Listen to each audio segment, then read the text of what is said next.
Hello and welcome back to our weekly news digest. I'm Asel Satubaldina and here is what's making headlines in Kazakhstan. This week's top story is President Tokayev's official visit to Bishkek, strengthening ties between Kazakhstan and the Kyrgyz Republic. We'll also cover Kazakhstan's response to major global diplomatic moves, the nation's growing digital ambitions, and recent updates on its transit potential. Let's dive into it. President Kassym-Jomart Tokayev has wrapped up his official visit to the Kyrgyz Republic, underscoring what he called the brotherhood between the two nations.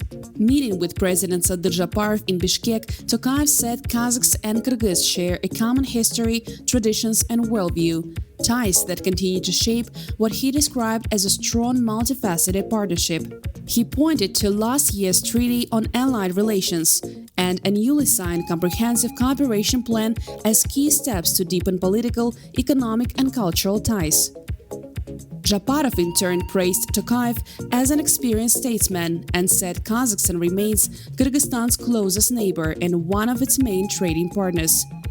The two leaders also chaired the 7th meeting of the Supreme Interstate Council. Bilateral trade hit $1.7 billion last year, and both sides aim to boost that to $3 billion within 5 years. A special roadmap was signed to make it happen, including the plans to launch an industrial trade and logistics hub on the Kazakh-Kyrgyz border next year. Agriculture, which already accounts for a quarter of trade, will see joint enterprises and expanded exports. Tokayev also noted that over the past 20 years, Kazakhstan has invested $1.4 billion in Kyrgyzstan, from infrastructure to social projects. Modernization of border checkpoints was also on the visit agenda. 8 checkpoints are being upgraded and should be fully modernized within 2 years, a move Tokayev said will speed up cargo flows and strengthen regional trade. President Kassym-Jomart Tokayev called the peace deal between Armenia and Azerbaijan signed at the White House on August 8 a historically significant achievement.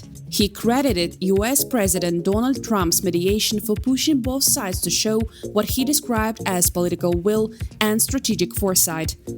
Kazakhstan also played a role hosting earlier rounds of ministerial talks in Almaty in May last year.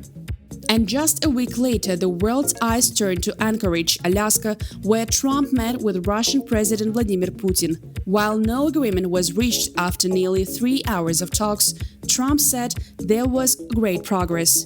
Tokayev also welcomed the summit, saying it proved both leaders are willing to search for common ground, including on ending the war in Ukraine. Prime Minister Olzhas Bektenov chaired a meeting of the digital headquarters, created to carry out President Tokayev's vision of making Kazakhstan a digital hub for Eurasia. The government approved a sweeping plan to integrate more than 200 state information systems. Today, Kazakhstan's e-government already runs on over 355 information systems and web resources across ministries and the quasi-public sector, all of which will now be streamlined. Another decision was made to switch all government staff to the I2 National Messenger by September 15th. The move is aimed at strengthening cybersecurity and reducing reliance on foreign services. In the past 10 years, transit cargo volumes through Kazakhstan have doubled, reaching 27.4 million tons in 2024, said Kazakh Transport Minister Nurlan Sauranbayev at this week's government meeting. 5 major international rail corridors now cross Kazakhstan, firmly establishing its status as a global transit hub. By the end of this year, transit volumes are expected to reach 33 million tons, with a sharp rise to 54 million next year. The government aims to hit 67 million tons by 2029, and international experts say the figure could climb to 100 million by 2035. To meet the demand, the country is building a network of logistics terminals. 7 are already operating, including at Xi'an, Dostuk, Horgoz, Kuruk and Aktau.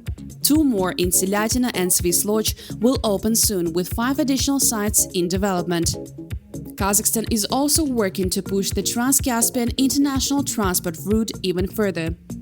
In the last 5 years, cargo along this route has grown 6-fold.